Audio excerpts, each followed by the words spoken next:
제가 제 설교하는 거를 영상으로 이제 보는데 목이 쉬니까 듣기가 되게 불편하더라고요. 죄송합니다, 여러분. 쉰 목소리로 왔는데 졸릴 수 있으니까 여러분 졸리면 일어나세요. 아시겠죠? 괜찮습니다. 그리고 저도 좋은 목소리로 설교하고 사역할 수 있도록 기도해 주시기를 부탁드립니다.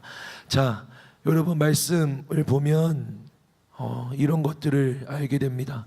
지금 우리가 읽은 본문의 말씀의 상황과 맥락은 이래요. 북이스라엘이라는 남왕국 유다와 북이스라엘이라는 이 두 나라가 하나님이 세우신 이스라엘이라는 나라로부터 이어지고 있는데, 북이스라엘이라는 나라가 망한 후입니다. 살다 보면 결코 무너질 것 같지 않은 것들이 무너져요.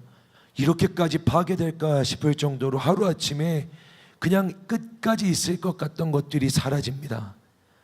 관계도 그렇죠. 우리는 영원할 거라고 생각했던 관계가, 우리는 끝까지 함께 갈 거라고 생각했던 것들이 허망하게 사라지기도 합니다. 이스라엘 백성들의 마음속에도 있었어요. 끝내 우리를 버리시진 않을 거야. 끝내 우리를 멸망시키진 않을 거야. 왜냐하면 하나님이 처음 그들을 불러내셨을 때부터 그들이 수많은 실수와 그들이 수많은 범죄를 하였을 때도 끝내 완전히 버리시진 않았거든요. 그들을 끝내 멸망시키고 끝내 내버리신 적은 없었기 때문입니다. 하나님 항상 용서하셨고, 치다가도 심판하시다가도 하나님은 끝내 다시 부르셨습니다. 그래서 그들의 마음 가운데에는 그래도 결국은 우리가 때로는 하나님을 떠나가도, 지금 하나님과 먼 것 같아도, 우리가 심판을 받는 것 같아도 끝내 완전히 멸망하지는 않을 거야 라는 생각이 있었습니다. 그런데 결국 그 일이 일어난 겁니다. 우리가 설마 멸망하겠어라고 생각했는데 진짜 멸망했습니다. 하나님이 선택하신 이스라엘 12지파가 있습니다.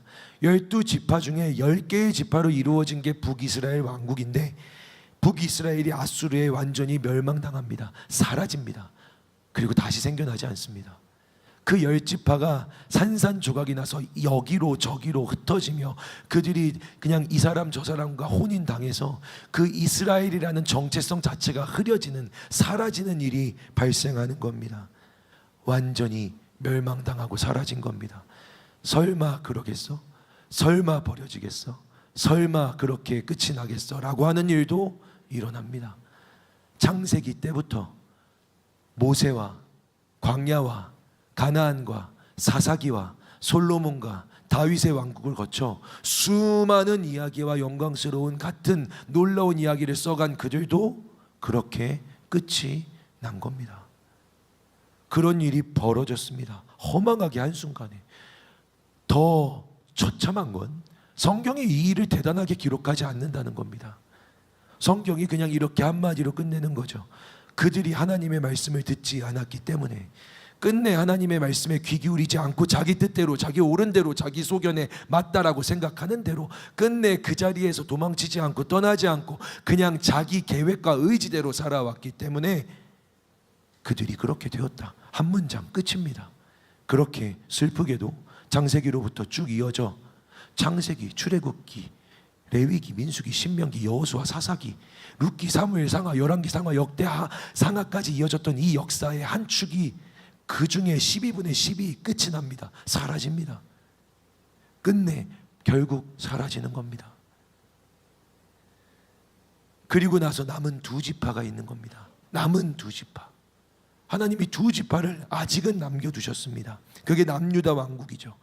그런데 북이스라엘이 망하고 8년 뒤에 아수르라는 이 제국이 더 강해져서 이 유다를 침공합니다.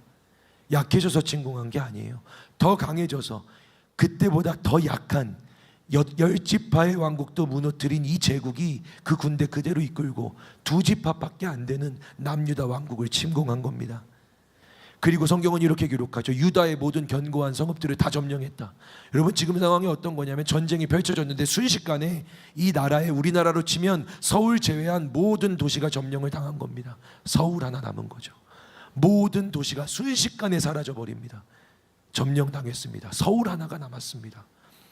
그 도시에 있던 사람들이, 어떤 사람들은 그냥 사라지고 어떤 사람들은 두려워 피난하며 이 서울로, 예루살렘으로 도망쳐 옵니다. 하나님의 성전 계신 곳에 가서 도망치자. 그곳에 가서 숨으면 살 수도 있으리라. 아닙니다. 사실 여러분, 이 공격은 끝까지 거기로 갈 거니까 살려면 어디로 가야 합니까? 살려면 예루살렘이 아니라 다른 곳으로 도망쳐야 합니다. 왜냐하면 공격의 방향이 예루살렘을 향하고 있기 때문에 여기서 점령을 당하고 공격을 당한 이 사람들이 살기 위해선 어디로 도망쳐야 되냐면 이 공격이 진행되는 방향 반대로 도망치면 됩니다. 그럼 더 이상 죽지 않습니다. 그런데 어떤 사람들은 그냥 세상을 향해 그냥 그 이스라엘이 아닌 다른 곳으로 도망쳐서 살아남았겠죠. 그런데 어떤 사람들은 예루살렘으로 도망칩니다. 어떤 사람들은 공격이 예루살렘으로 향해 나아가고 있는데 하나님이 성전이 있는 예루살렘으로 도망쳐 거기에 숨는 겁니다. 미련한 일이죠. 왜냐하면 그 아수르 제국은 끝내 예루살렘을 향해 갈 거기 때문에, 끝내 거기를 무너뜨리러 가기 때문에 공격이 있는 곳으로 도망쳐 간 겁니다. 말도 안 되지만 그렇게 한 이들이 있었습니다. 히스기야라는 왕이 그때의 왕입니다. 그때 유다의 왕이 사람을 아수르 왕한테 보냅니다. 이렇게 계속해서 다 점령하고 공격해 오니까 죽겠다 싶어서, 망하겠다 싶어서 편지를 씁니다. 잘못했다고. 왜냐하면 자기 아버지 아하스 왕은 아수르에게 굉장히 순종적이었거든요. 아수르가 하자는 대로 하고 아수르 제국이 달라는 건 다 주고 아수르의 종으로 살아갔기 때문에 아수르가 건드릴 필요가 없었습니다. 건드릴 필요가 없었어요. 아수르가 말하는 대로 했기 때문에 어차피 건드리지 않아도, 뭘 하지 않아도 아수르가 하자는 대로 했기 때문에 굳이 거기에 병력을 쓸 필요가 없었습니다. 공격할 필요가 없었습니다. 전쟁을 할 필요가 없었습니다. 아무것도 안 해도 내 종으로 살아가고 있었으니까. 그게 아하스 때의 일입니다. 근데 그 아들 히스기야 때, 히스기야가 하나님을 사랑했거든요.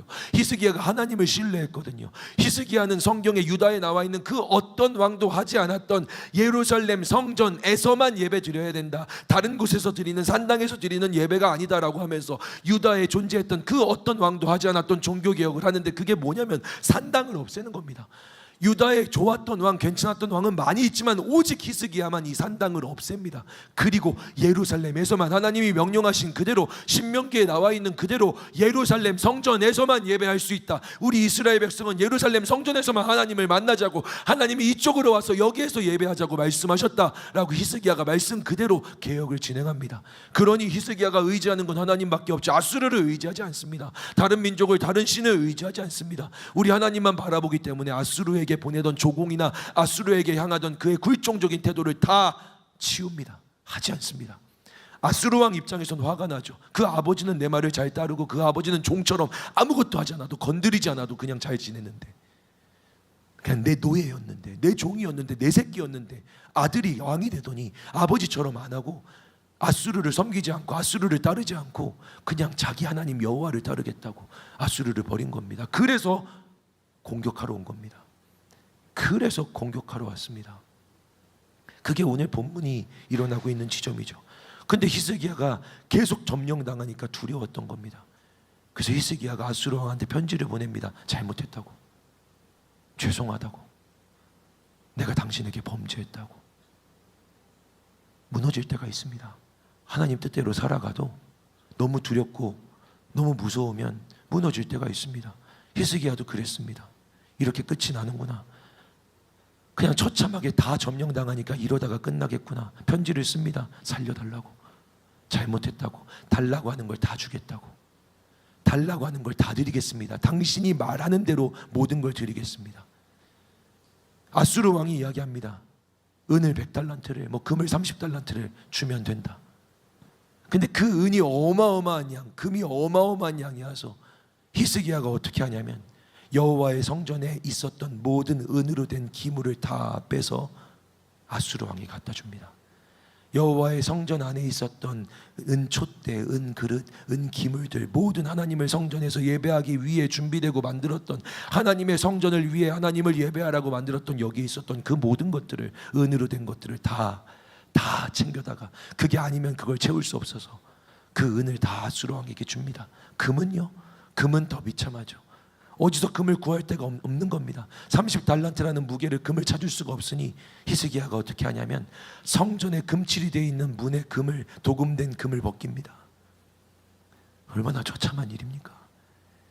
성전의 금을, 성전의 벽을, 성전의 문을, 성전의 기둥을 금으로 얇게 펴발랐는데 그 30달란트 줄 수 있는 금이 없어서 칼로 그 금을 긁어내어서 금을 모으고 성전은 폐허같이, 성전은 그냥 버려진 어떤 공간같이 칼로 싹싹 긁어서 금을 이렇게 모아서 아수르 왕에게 갖다 줍니다.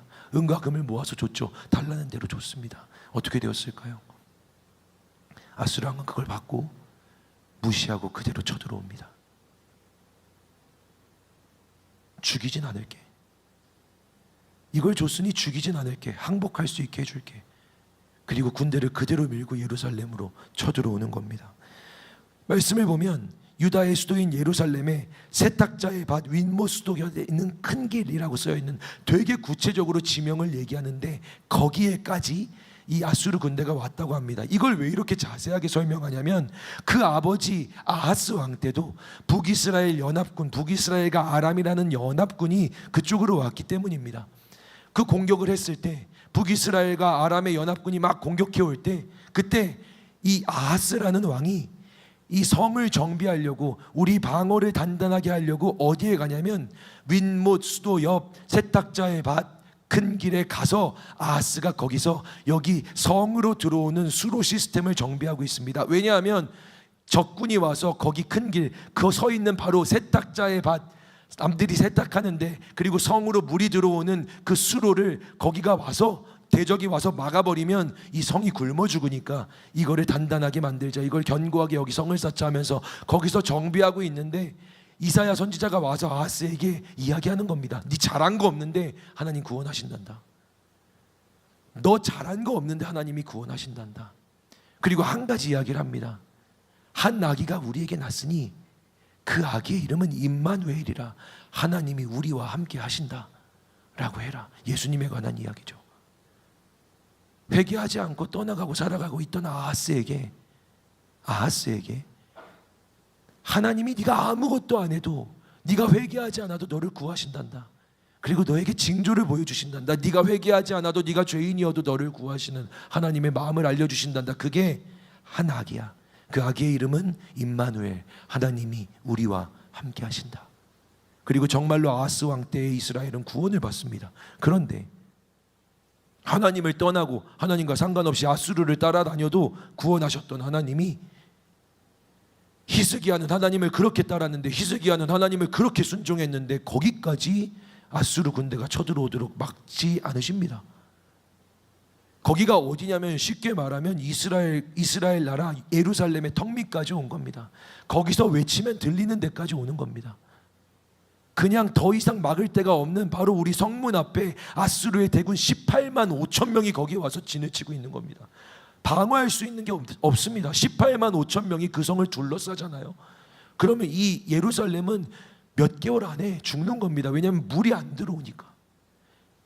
그래서 이 아수르의 대장이 신이 나서 얘기합니다. 우리가 여기를 둘러쌌으니 우리가 이제 포위할 거다. 너희들은 스스로 대변을 먹고 소변을 마시게 될 거다. 얼마나 큰 조롱입니까? 너희들은 이제 먹을 게 없어질 거야. 우리가 포위할 거니까. 이제 너희들은 대변을 먹고 소변을 마시게 될 거야 라고 조롱합니다. 졸리면 일어나시기를 바랍니다. 주무시지 마세요. 왜 여기까지 와서 자고 있어요?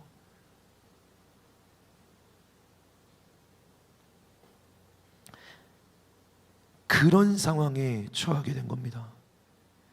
여러분, 아이러니한 건요, 아버지 아하스 왕은 아수르를 의지했는데 아수르 왕한테 굴종하며 그의 종노릇 했는데, 그래서 하나님의 진노를 샀는데 하나님의 구원을 경험했습니다. 히스기야는요, 아수르가 아니라 하나님을 의지했는데 아수르가 공격합니다. 그리고 정말로 망하게 됐습니다. 수치를 당합니다. 은과 금을 빼앗기고 성전이 파괴되는, 성전이 완전히 더럽혀지는 일까지 더 두렵게 더 무섭게 공격을 당합니다. 여러분, 우리도 경험하는 일이 아닙니까? 여러분, 하나님을 믿고 주일에 와서 이 좋은 날에 여기 와서 예배드리고 있는데, 오후 시간을 보내고 있는데, 여기서 이렇게 예배드리고 돌아가면 하나님이 오늘 하루라도 한 시간이라도 여러분을 보호해 주시는 것 같습니까? 아닌 날이 더 많잖아요. 예배드리고 나가자마자 핸드폰 열어보면은 회사에서, 관계 속에서 무너지고 파괴된, 여전히 이어지고 있는 일들이 우리를 둘러싸고 있잖아요. 왜 하나님이 보호하시지 않지? 예배에 오면 하나님이 날 지켜주실 줄 알았는데 왜 아무것도 해결되지 않지? 그런 일이 벌어집니다. 히스기야에겐 더했던 겁니다. 오히려 더 슬프고 비참한 상황을 경험하게도 됩니다. 내가 여기에 왔기 때문에 뭔가를 놓치는 것도 경험하게도 됩니다. 아하스는 하나님을 버렸는데 하나님이 먼저 나서서 보호해 주셨는데, 히스기야는 하나님을 붙들었는데 하나님이 보호하시지 않는 것 같은 상황을 경험하고 있는 겁니다. 심지어 조롱을 당합니다. 하나님 믿고 의지하는 게 도대체 무슨 의미인가? 내가 왜 하나님을 믿어야 되는데, 하나님이 나를 지켜주시도 보호하시지도 않는데 내가 도대체 왜 내 시간과 내 마음과 내 돈을 들여서 하나님을 믿어야 되는데 라는 생각이 들 법한 일입니다. 그게 우리의 삶에도 벌어지는 거죠. 대적이 얼마나 잔인하게 공격하는지 아십니까? 와서 그들의 백성들이 알아들을 수 있는 언어로 이야기합니다. 너희가 의지하는 것은 아무것도 너희들을 지키지 못한다. 네가 의지하는 건 아무것도 널 못 지켜줄 거야. 여호와 하나님이라도, 너희들이 믿는 너희들의 신이라도 내게서 너희들을 지키지 못한다. 너희의 여호와도, 이 세상의 어떤 신도 내게서 자기들을 지키지 못했다. 여호와가 누구이길래 아수르 왕의 손에서 너희들을 지키겠느냐? 히스기야가 너희들에게 산당을 다 제거하고 예루살렘에서만 예배하라고 했지. 그래서 다 일로 도망왔지. 너희들은 다 죽을 거야. 항복해라. 히스기야 말 믿고 예루살렘에서만 예배하려고 이곳에 온 너희들은 히스기야의 말을 믿었기 때문에, 하나님 말 믿었기 때문에 여기서 다 죽을 거야. 내가 너희들을 죽일 거야. 그러니까 항복해라. 예루살렘으로 도망친 너희들, 하나님의 성전으로 도망친 너희들, 하나님의 말을 믿고 예루살렘에서만 예배할 수 있다라고 생각하며 그곳에 도망친 너희들, 내 말을 잘 들어. 너희들은 다 죽었어. 내가 여기까지 왔으니까. 그러니 항복해라. 그러면 살려주마. 이게 아수르 왕의 이야기입니다. 히스기야가 백성들한테 이야기합니다. 아무 말도 하지 마라. 아무 말도 하지 마라. 본인도 아무 말 없이 성전에 들어갑니다. 그 성전은 기둥에 있었던 금이 벗겨지고 문에 있었던 그 금들이 다 벗겨진 초라해진 성전입니다. 제단 앞에 무릎을 꿇습니다. 히스기야가 아수르 왕한테 편지를 보내서 살려달라고 말한 것처럼 아수르 왕도 편지를 보내서 히스기야를 조롱합니다. 그 편지를 제단 앞에 펼쳐놓습니다. 그리고 기도합니다. 하나님 봐주세요. 하나님, 저들이 하는 얘기를 들어주세요. 그런데 그때 하나님이 이사야 선지자를 히스기야에게 보내십니다. 그리고 하나님의 말씀을 전합니다. 내가 들었다. 내가 들었다. 사랑하는 여러분, 근데 하나님이 뭘 들었다고 하시는지 아십니까? 히스기야는 하나님, 저 아수르 왕이 하나님에 대하여 비방하는 말을 들어주세요. 저 아수르 왕이 하나님을 비방하는 저 이야기를 들어주세요 라고 이야기하는데, 하나님이 사람을 보내어 히스기야에게 이야기하십니다. 내가 들었다. 네가 하는 기도를. 내가 들었다. 네가 그들이 나를 비방했다고 나에게 탄원하는 너의 기도를 내가 들었다. 사랑하는 여러분, 하나님의 마음을 울리고 하나님이 반응하게 하는 소리는요, 대적들이 떠드는 소리가 아니라 그 대적이 떠드는 소리로 인해 아파하고 괴로워하며 하나님께 기도하는 우리의 기도 소리인 줄을 믿으시는 여러분들 되시기를 주님의 이름으로 축복합니다. 여러분이 하는 기도의 소리를 하나님이 들으십니다. 기억하십니다. 하나님이 만약 일하신다면 이 세상에 있는 대적들이 하나님을 비방하고 조롱해서가 아니라 그 비방과 조롱 때문에 마음이 찢어지고 살아가는 것들이 두려워 하나님 저 소리를 들어주십시오. 살아갈 수 없습니다. 하나님을 비방합니다라고 하나님 앞에 무릎 꿇어 기도하는 내 기도 소리를 하나님이 들으신다는 말입니다. 하나님은 내게 너의 말을 들었다라고 말씀하십니다. 탄원하며 아파하며 단식하며 눈물로 하는 기도가 여호와 하나님의 귀에 울리고 들리고 남는 줄을 믿습니다. 하나님이 아수르 왕한테 말씀하십니다. 내 딸 시온이, 하나님은 예루살렘을, 유다 백성들을 내 딸이라고 부르십니다. 이 아수르 왕아, 내 딸 시온이, 내 딸 예루살렘이 이제 너를 비웃고 머리를 흔들 거야. 네가 그렇게 했지만 이제는 내 딸 시온이 너를 비웃고 머리를 흔들 거야. 너를 조롱할 거야. 네가 감히 누구를 꾸짖고 비방했느냐? 네가 꾸짖고 비방한 건 이스라엘의 거룩한 자다. 내 백성이다. 내 딸이다. 하나님이 분노하여 외치십니다. 하나님 말씀하십니다. 지금 아수르 왕이 떠드는 저 교만한 말 하나도 이루어지지 않을 거다. 내가 그의 입에 재갈을 물리고 그에게 멍에를 채워서 내가 그를 질질질질 끌고 아수르 땅으로 돌아가서 그가 원하는 건 하나도 이루어지지 않게 할 거다. 그는 그곳에서 자기 아들에게 죽임당하고 그는 그곳에서 영영이 왕으로 서지 못하리라 하나님 말씀하십니다. 실제로 그 일이 벌어집니다. 그러면서 징조를 보여주겠다고 하십니다. 징조를 보여주겠대요. 내가 징조를 보여주마. 내가 이 일을 하는지 안 하는지, 내가 정말로 이 일을 끝내 이루는지 안 이루는지 너희들에게 징조를 보여주니, 징조가 뭐냐면 하나님이 이 일을 하실 건데 그 일이 지금 당장 내 눈앞에서 일어나지 않으니까 하나님이 아수르에 가서 어떤 일을 하시는지 이스라엘에 사는 사람들은 모르니까, 그땐 뉴스 같은 게 없으니까 하나님이 징조를 보여주신다는 겁니다. 내가 말하는 이 일이 실제로 일어나면 내가 하는 약속도 다 이루어질 거야. 그게 뭐냐면 첫째 해에는 너희들이 아무것도 지금 전쟁으로 인해 포위되고 전쟁으로 인해 다 점령당해서 농사짓지 못했는데 스스로 자라난 것들을 먹게 될 거야. 씨 뿌리지 않았는데 밭에서 열매들이 자라나게 될 거야. 밭에서 쌀이 미리 자라나게 될 거야. 나무에 과일이 열릴 거야. 너희들은 아무것도 하지 않았지만 스스로 자라나는 것들을 보게 될 거야. 너희들은 그것만 먹고도 굶어 죽지 않을 거야.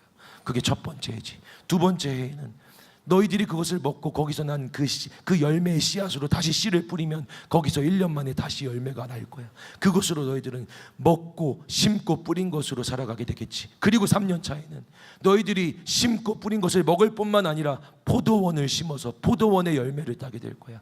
너희들은 완전히 3년 만에 회복되게 될 거야. 여러분 상상해 보세요. 전쟁의 상흔이라는 건 엄청난 겁니다. 우리나라가 겪은 전쟁도요, 어마어마하게 이 나라를 힘들게 했잖아요. 전쟁이 한번 벌어지고요, 초토화가 되면 그 전쟁이 회복되는 건 시간이 걸립니다. 유다가 어떤 일을 겪었냐면 예루살렘을 제외한 모든 성읍들이 다 점령당했습니다. 파괴된 겁니다. 유다에 힘이 없습니다. 성전에도 은과금을 다 뺏긴 상태입니다. 그런데 하나님 말씀하시고 약속하시는 거예요. 3년 만에 다 회복된다. 3년 만에 다 회복된다. 그게 징조다. 그 징조를 보고 나를 믿어라. 사랑하는 여러분,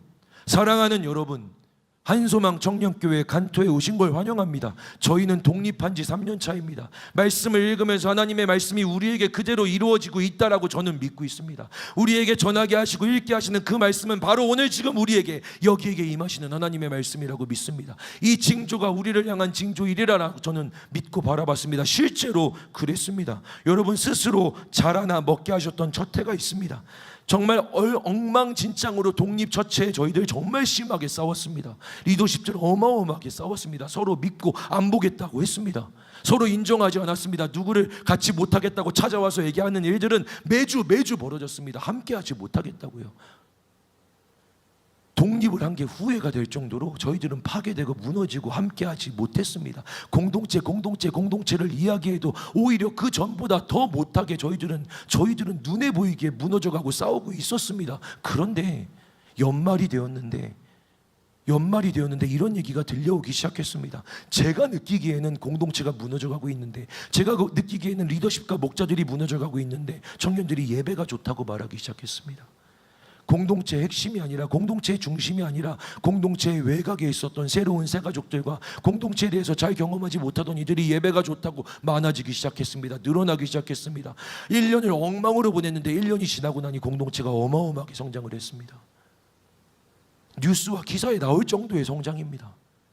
첫해 스스로 자라난 것을 먹게 하시리라, 우리에게 있었던 일입니다.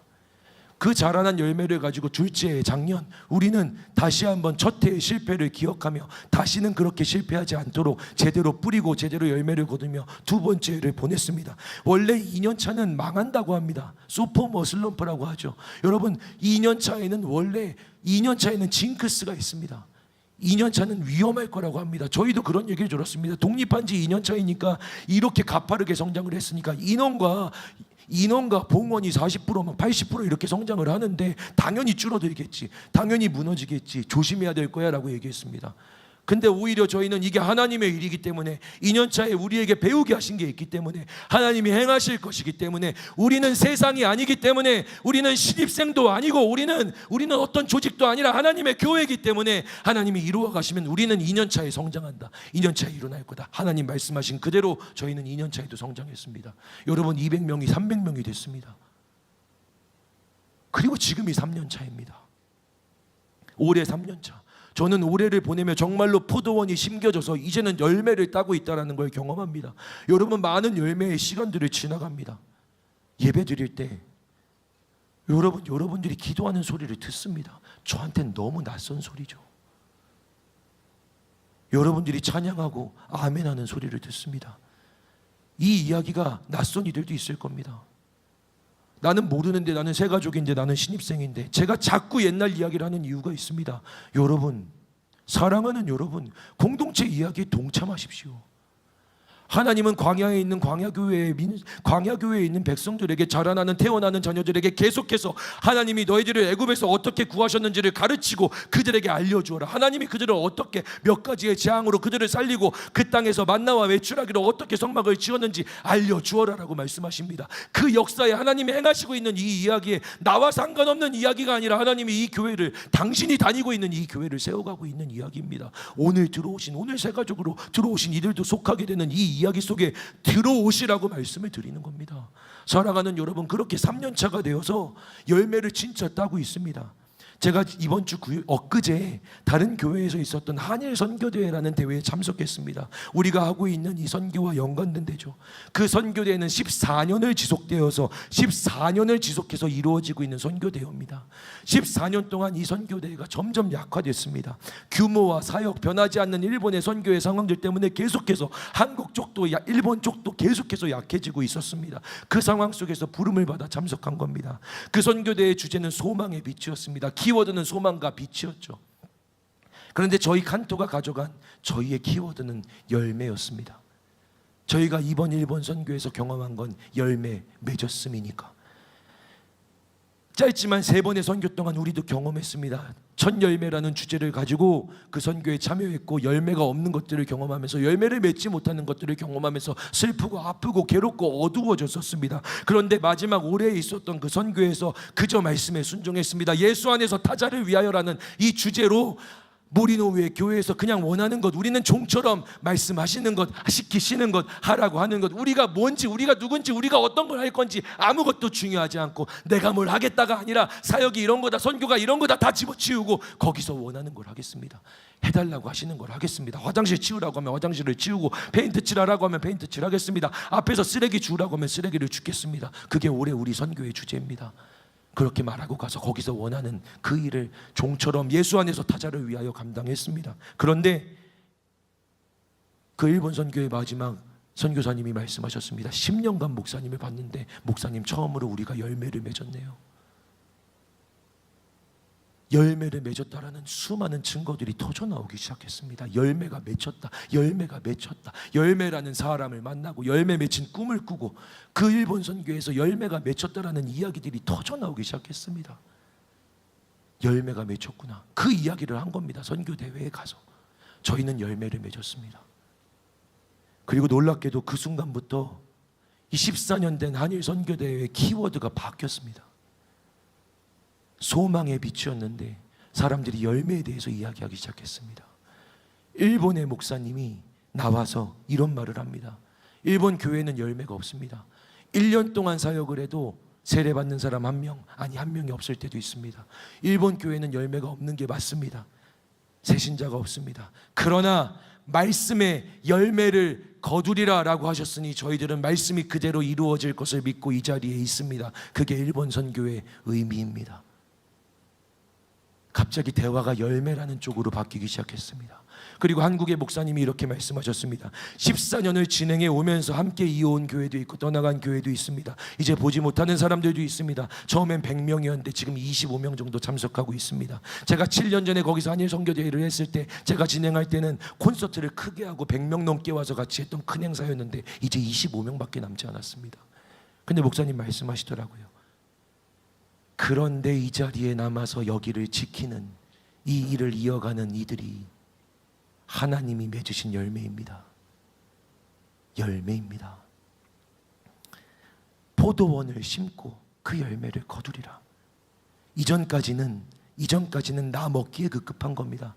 스스로 자라난 것을 네가 먹을 거야. 굶지 않을 거야. 네가 심은 것을 네가 먹게 될 거야. 굶지 않을 거야. 그런데 3년 차에는 너희들은 포도원을 심게 될 거야. 포도원에서 열매가 나게 될 거야. 그 열매가 다른 이들도 먹일 수 있게 되는 열매가 될 거야. 이게 징조입니다. 그리고 그 징조는 우리에게도 일어나고 있습니다. 사랑하는 여러분, 작은 교회 4,000명 교회가 지내가고 있는 선교대회에 가서 저희 작은 청년들로 이루어진 교회가 열매가 있다라고 외치고 온 겁니다. 그리고 그곳에서 열매가 있겠구나라고 진짜 소망의 빛을 붙들고 돌아온 일이 이번 주 금요일에 있었습니다. 여러분, 이런 징조가 우리에게도 벌어지고 있다라는 겁니다. 우리에게도 보여지고 있다는 겁니다. 하나님이 이스라엘 백성들에게 내가 너희를 반드시 살리리라. 그러면 언제? 무엇 때문에 이런 징조를 보여주십니까? 무엇을 하시려고 이런 징조를 보여주실까요? 그들에게도 있고 우리에게도 있는 이 징조를 보여주시는 건 우리 하나님이 무슨 말씀을 하고 싶으셔서일까요? 그게 본문 30절 31절입니다. 자, 정신을 차리고 30절 31절 띄워줄 텐데 함께 큰 목소리로 읽겠습니다. 우리 같이 읽읍시다. 시작.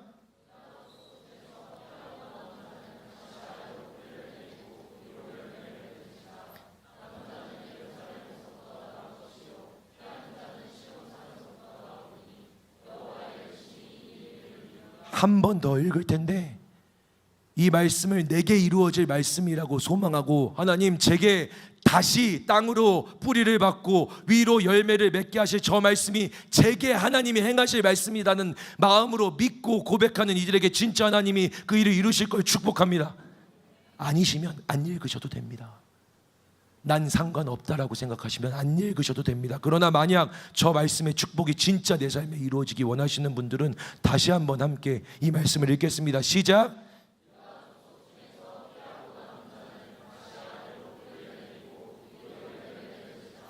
남은 자는 예루살렘에서부터 나올 것이요 피하는 자는 시온산에서부터 나오리니 여호와의 열심히 이 일을 이루리라. 할렐루야. 아까 말씀드렸던 유다 족속 중에서 유다에 있던 그 사람들 중에서 피하고 남은 자입니다. 누가 피했다고요? 하나님의 전이 있는 곳으로 피한 이들입니다. 하나님의 성전이 있는 곳으로 피한 이들입니다. 공격이 그쪽으로 향한다 하더라도 나는 예루살렘 성전에 가서 피할 거야. 그런데 하나님 말씀하십니다. 쫓겨나고 파괴되고 도망쳐서 예루살렘 성전으로 피한 이들이 다시 아래로 뿌리를 내리고 위로 열매를 맺으리라 하나님이 축복하십니다. 유다 모든 성읍들이 점령당할 때 도망쳐온 도망자들이 조롱을 당하고 침묵하면서 그냥 도망자, 피난자, 아무 힘이 없고 아무 능력이 없고 할 수 있는 게 아무것도 없어서 살 길을 찾아 도망치는 것 외에는 아무것도 할 수 없었던 그들이 도망자가 아니라 하나님 부르시기에 남은 자랍니다. 내게 남겨진 자라고. 인생에서 도망친 것 같은 이들이 패배하고 실패하여 도망치고 비난하고 그냥 피해서 여기저기 도망치고 유리하여서 그냥 여기까지 굴러 들어온 것 같은 그가, 자기 힘으로 할 수 있는 건 도망치는 것밖에 없었던 그가 나는 도망자야라고 생각하고 있는데 하나님이 다른 이름을 주십니다. 너는 남은 자야. 너는 내가 남겨놓은 자야. 너는 내게 남겨진 자야. 다른 이들은 나를 피해 도망갔는데 너는 내게로 도망쳐온, 너는 내게 남은 자야라고 말씀하십니다. 사랑하는 여러분, 그저 도망쳤을 뿐입니다. 지치고 무너져서 파괴되어서 할 수 있는 건 도망치는 것밖에 없어서 도망쳤을 뿐입니다.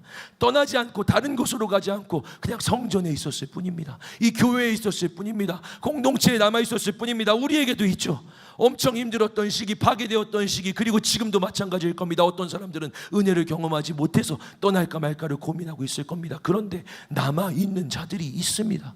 우리가 있던 자리를, 여러분 우리가 있던 자리를 기억해 보세요. 저는요 이 청년교회에 와서 이제 4년이 다 되어 가는데 그런 말을 들으면서 1년 2년을 보냈습니다. 목사님, 청년교회 탈출할 거예요. 내년에는 반드시 청년교회를 탈출할 거예요. 왜 우리가 무슨 감옥이길래 탈출한다고 나한테 와가지고 왜 그걸 선포하냐고. 저 12월에 탈출할 거니까 왜 나한테 기도해달라고 그래요. 네가 여기를 탈출하겠다는데 나한테 기도해달라고 말도 안 되는 소리를 하고 있는 그런 일들이 있었습니다. 목사님 저 탈출합니다. 선포합니다. 그게 무슨 선포라고, 그게 무슨 자랑이라고. 여기가 지옥이에요. 여기가 애굽이에요. 탈출한답니다. 저희는 그런 때가 있었습니다. 그렇게 탈출하고 싶도록 하지만 지긋지긋했겠죠. 그렇게 탈출하고 싶도록 이곳이 싫었겠죠.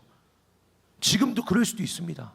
그런데 지긋지긋하게 싫고 힘들고 끔찍한데 남은 자들이 있습니다. 남아 이 자리를 지키고 있는 이들이 있습니다. 각자 나름의 이유가 있었겠죠. 떠나지 않았던 이유가 있었겠죠. 별 생각 없이 혹은 하나님 주시는 어떤 하나의 붙드심이 있어서 떠나고 싶은데, 그만하고 싶은데, 그냥 여기를 이제 도망치고 싶은데, 그래 말 그대로 탈출하고 싶은데 탈출하지 못하고 남아 있었던 이유가 있었겠죠. 그 자리를 지킨 이유요. 그런데 하나님 말씀하십니다. 넌 내게 남은 자다. 넌 남은 거야 나한테. 어떤 사람들은요 견디면서 심지어 은혜를 받지 못하기도 합니다. 진짜 슬픈 일이죠. 견디고 이 자리에 남아있어요. 그런데 은혜를 못 받습니다. 더 슬픈 건 새로 들어온 사람들이, 새 가족들이, 밑에서 올라온 애들이 막 은혜를 받는데 여기에 견디고 3년 4년을 저와 같이 지키고 있는 이들인데 은혜를 누리지 못합니다. 참 기쁨을 누리지 못합니다. 내가 왜 여기 있어야 하지를 가지고 치열하게 싸우면서 그냥 버티는 겁니다. 견디는 겁니다. 사랑하는 여러분, 그런 이들이 있습니까? 우리 하나님 하시는 말씀을 듣기를 원합니다. 넌 내게 남은 자야. 아무것도 없어도 내게 남아있는 거야. 아무것도 없어도 네가 남아있는 거야. 우리 하나님이 여러분을 도망자라고 안 부르시고 패배자라고 안 부르시고 남은 자라고, 견디고 버티고 남아있는 이들에게 말씀하시는 것을 듣는 여러분들 되시기를 주님의 이름으로 축복합니다. 그리고 모든 남아있는 이들에게 선포합니다. 하나님의 약속은 이렇습니다. 다시 뿌리를 내리고 위로는 열매를 맺으리라. 할렐루야. 어떻게 떠나시겠습니까? 언젠간 떠날 수 있겠죠. 어떻게 떠날 겁니까? 어느 날 이곳을 떠난다면 다시 뿌리를 내리고 열매를 맺어 그 열매를 들고 열매를 주께 올려드리며 떠나게 되시기를 주님의 이름으로 축복합니다. 탈출 말고요, 열매를 들고 나아가도 나아가야죠. 그 일을 여호와의 열심히 이루신다라고 말씀하십니다. 사랑하는 여러분, 그런 얘기들 많이 하대요. 교회 다니는 게 회피 같다고, 피난하는 것 같다고, 예배드리고 교회 다니고 신앙생활 하는 게 목사님 저 그냥 도피하는 것 같아요. 사역 열심히 하는 게 제 인생으로부터 도망치는 것 같아요. 도피처 같아요 라고 이야기들 많이 하더라고요. 여러분들 그렇게 느끼십니까? 교회 다니는 건 도피입니까? 선교 나가는 건 일상의 지겨움을 잊고 잠깐 도피하는 그냥 환상적인 여행입니까? 현실의 문제를 회피하고 하나님한테 그저 피난해 있는 것 같습니까? 교회에서 내 신앙생활이, 목장에서 내 말투가, 내 대화가 가증스럽고 가식적으로 느껴지십니까? 여러분 여기에 도망치신 겁니까? 여러분 여기에 도망쳐 오셨습니까? 여기에 피난해 오셨습니까? 여러분의 무서운 삶으로부터 도망쳐 오신 겁니까? 교회에 와서 예배하면서도 난 지금 도피하고 있는 거야 라고 생각하십니까? 하나님은 그렇게 말씀 안 하십니다. 하나님 그렇게 얘기 안 하세요. 하나님은 자기 백성들이 도망쳐온, 자기 백성들이 하나님 때문에 하나님을 향해서 도망쳐 왔을 때 하나님은 너 도망쳐 왔구나라고 말 안 하세요. 너 내게 남은 자라고 말씀하신다고요. 너 왜 네 인생 열심히 안 살고 일로 도피하고 있어 라고 말 안 하십니다. 하나님은 넌 내게 남은 자야. 네가 내게 달려왔구나. 여러분 도피요? 회피요? 저도 도피쳐. 저도 회피하는 거 싫어합니다. 저 회피형의 사람들 진짜 싫어합니다. 말 거는데 문제 있어서 얘기하자고 하는데 얘기 안 하고 막 숨어버리고 카톡 안 하고 안 익십하고 진짜 나도 싫어. 목사님이 옛날 사람이라 카톡 맨날 보고 있단 말이야. 근데 여러분 뭐 얘기하다가 순식간에 사라지잖아요. 나랑 대화 1초 이어가다가 갑자기 다음날 나타나고 그러잖아요. 어떤 친구는 일주일 뒤에도 나타나요. 실제 그래요. 저 회피 진짜 싫어해요. 야 이거 어때? 라고 물어봤는데 그 물음에 대답하기 싫어서 사라지는 사람들 많아요. 회피죠. 진짜 싫어. 진짜 싫어. 회피. 전 진짜 싫어요. 그런데 하나님께 도망치는 건 회피가 아닙니다. 교회로 도망치는 건 회피가 아닙니다. 보여지는 다른 방법, 보여지는 다른 구원처, 보여지는 내 눈에 보이는 다른 방법과 다른 의지할 사람들에게 도망가는 건 회피가 맞지. 하지만 하나님께 도망치는 건 믿음입니다. 믿으시는 여러분들 되시기를 축복합니다. 하나님께 도망가는 건 믿음이라고. 하나님은 안 보이는데, 보이지 않는 하나님인데 하나님이 살려줄 거라고 생각하고 성전으로, 기도의 자리로, 선교의 자리로 눈앞에 문제가 명확하게 있는데도 그냥 나가서 무시하고 나가서 선교하고 예배하고 하나님 앞에 기도하는 건 회피가 아니라 믿음이라고. 그건 도망치는 게 아니에요. 하나님은 내게 도망쳤다고 안 하십니다. 넌 내게 달려온 거야. 하나님의 아들이, 하나님의 딸이 도움이 필요해서 하나님 바라보면서 이렇게 달려오는데 왜 도망쳐라고 말할 아빠가 어디 있습니까? 어떤 아빠가 딸이 아파서 무서워서 아빠에게 도망쳐 오는데 너 왜 도망쳐? 네 문제로 돌아가라고 말할 아빠가 어디 있습니까, 세상에. 그런 아빠는 없습니다. 문제 있으면 언제든지 도망쳐라고 하지. 아빠 뒤에 있다라고 하지. 아빠가 언제나 기다릴게라고 하지. 너 분명히 그거 해결해야 된다. 너 그거 해결 안 하면 집에 돌아올 생각하지 마. 도망치지 마라고 말할 아빠는 없다고요. 사랑하는 딸에게. 여러분이 그런 존재인 겁니다. 하나님께 피하는 게 옳습니다. 그리고 성경은 이렇게 끝이 나죠. 여러분, 마지막입니다. 그렇게 남은 자들을 하나님이 기억하시고 하나님 말씀하세요. 하나님 일하세요. 사자 하나 보내서. 하나님도 안 가. 하나님 직접 하나님 손 막 움직이고 이런 게 아니라 그냥 하나님 부리는 천사 중에 하나씩 보내가지고 아수르의 그 어마어마한 군대 막 신이 나가지고 잘나가지고 하나님 무시하고 세상에서 내가 제일 잘났다고 말하고 있는 그 군대 18만 5천 명을 하루아침에 여호와의 사자 하나가 완전히 다 시체로 만들어버립니다. 그리고 거기에 대해서 대단하게 기술하지도 않으세요. 왜냐하면 하나님께 이건 중요한 일이 아니니까. 온 우주와 온 별과 만물들을 움직이신 하나님께 이 땅에 있는 18만 5천 명 죽이는 건 아무 일도 아니니까 그냥 그 18만 5천 명 죽었다라고 말하고 끝입니다. 이건 하나님께 너무 쉬운 일이죠. 여러분의 문제, 여러분의 상황, 여러분의 어려움, 여러분이 경험하고 있는 두려움, 그건 하나님께는 아무것도 아닙니다. 그러니 하나님께 피하는 것이 무조건 옳습니다. 할렐루야. 하나님께 피하는 것, 그 일에 대하여 아무 걱정 안 하시는 하나님께 피하는 것이 옳습니다. 그게 남은 자입니다. 하나님께 도망치는 자, 하나님께 남겨진 자, 내게 남은 자, 세상으로 도망치지 아니하고 여호와의 전으로 도망쳐 와서 내 앞에 무릎 꿇은 내 남은 자들을 하나님이 찾으시는데, 사랑하는 여러분, 한수망 청년교회 간토 이 징조를 함께 이어가고 있는 이 교회에서 사랑하는 여러분들, 내 눈에 보이는 여러분들이 함께 남은 자 되기를 주님의 이름으로 간절히 소망합니다. 이 징조가 끝날 때까지 끝까지 함께 갑시다. 남아 계세요. 목사님이 설교를 아무리 길게 해도 남아 계세요. 언젠가는 끝이 나잖아요. 지금도 끝이 났잖아요. 사랑하는 여러분, 기도합시다.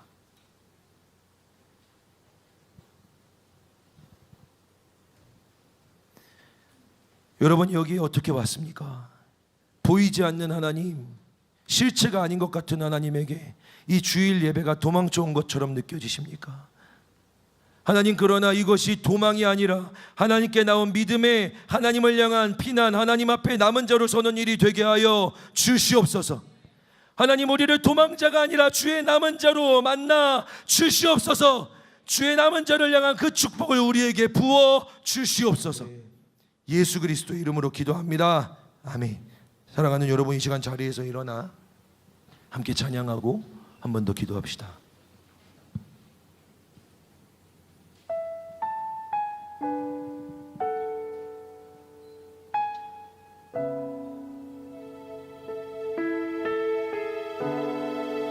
하나밖에 없는 아들을 우리에게 주실 정도로 사랑하시는 하나님께서 내게로 도망쳐오라고, 내게 나오라고 부르십니다. 그 부르심에 응답하여 함께 찬양하며 하나님 앞으로 함께 나아가십시다.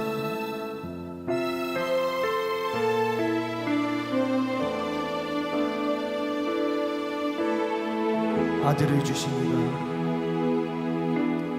아들을 주시니가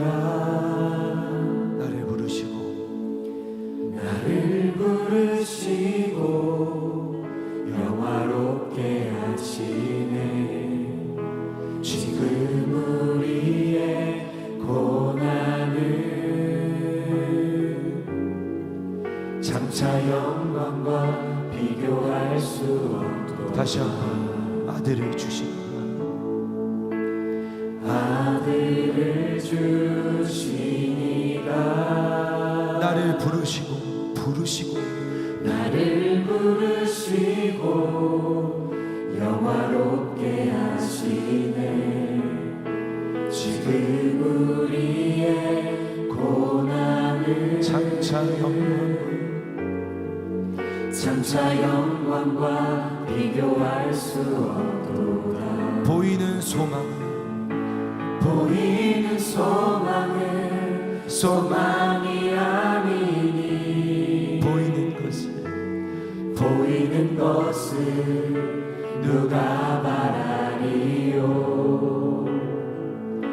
보이지 않는 것을 바라며 오래 참고 기다릴지라. 우리를 사랑하시니 그로 말미암아 우리가 넉넉히 이기느니라. 우리를 사랑하시니 그로 말미암아 우리가 넉넉히 이기느니라.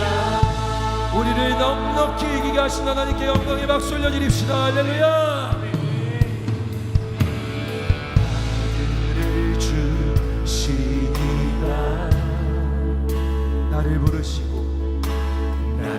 부르시고 영화롭게 하시네. 지금 우리의 고난을 장차 영광과 비교할 수 없도다. 보이는 소망은 소망이 사랑하는 여러분, 보이는 곳으로 피하는 게 도피입니다. 보이는 것을 의지하는 게 도피입니다. 그러나 보이지 않는 하나님을 소망하며 나아가는 것을 믿음이라 부르십니다. 주여, 우리에게 그 소망을 허락하여 주시옵소서. 보이지 않는 하나님께로 피하게 하여 주시옵소서. 우리 목소리로 다시 한번 고백합시다. 보이는 소망은 소망이 아니니 보이는 것을 누가 바라리요. 보이지 않는 것을 바라며 오래 참고 기다릴지라. 우리를 사랑하시느니 그로 말미암아 우리가 넉넉히 이기느니라. 우리를 사랑하시느니 그로 말미암아 우리가 넉넉히. 우리 말씀대로 고백합시다. 사망이나 생명이나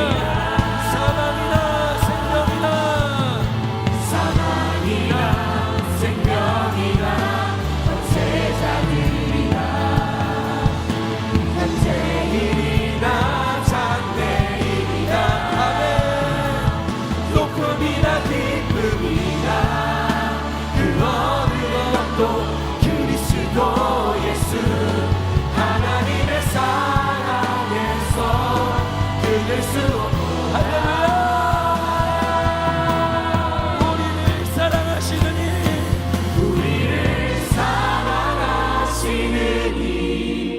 그로 말미암아 우리가 넉넉히 이기느니라. 아멘. 우리를 사랑하시느니 그로 말미암아 우리가 넉넉히 우리 시간 두 손을 높이 들고 마지막으로 고백합시다. 우리를 아멘. 그로 말미암아 우리가 넉넉히 이기느니라.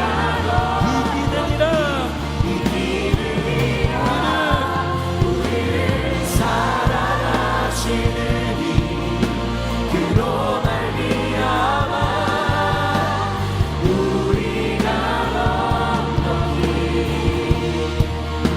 이기느니라. 사랑하는 여러분, 말씀을 기억하며 기도합시다. 우리가 의지하는 어떤 것도 우리에겐 도움도 구원도 되지 않습니다. 그건 우리도 알고 대적도 하는 일입니다. 그래서 우리가 내 것을, 내 주변을, 내 사람을, 내 힘을 의지할 때마다 대적은 조롱합니다. 그건 널 구할 수 없다고. 우리는 회피합니다. 도망칩니다. 문제로부터, 상황과 어려움으로부터 도망치고 회피합니다. 그러나 사랑하는 여러분, 하나님께 나온 것, 하나님께 도망친 건 회피가 아닙니다. 하나님께 나온 건 믿음인 줄로 아시기를 주님의 이름으로 축복합니다. 아멘. 하나님께 도망쳐 나와 주께서 주시는 내게 남은 자, 네가 내게 남은 자다, 네가 내게 남겨진 자다, 네가 내게 남아있다라고 말씀하시는 사랑하시는 아빠이신 하나님의 축복을 받아 오늘 주의 넉넉한 승리를 경험하게 하여 주시옵소서. 주여, 우리를 남은 자로 승리의 길로 이끌어 주시옵소서. 우리 이 시간 주님의 이름 한번 크게 외쳐 부르며 기도합니다. 주여,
사랑하는 여러분,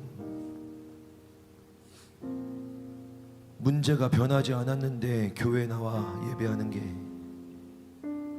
문제는 여전히 큰데 사역을 감당하고 있는 게 회피처럼 느껴지십니까?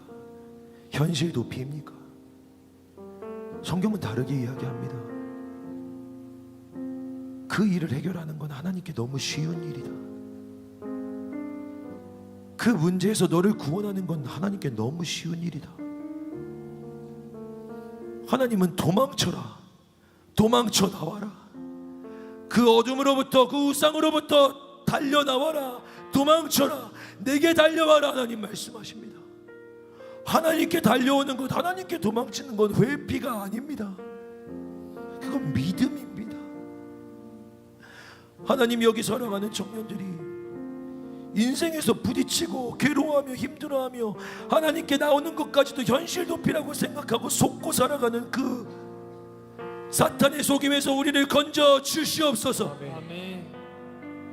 주님 앞에 나오는 건 현실 도피가 아니라 영적 승리인 줄 믿게 하여 주시옵소서.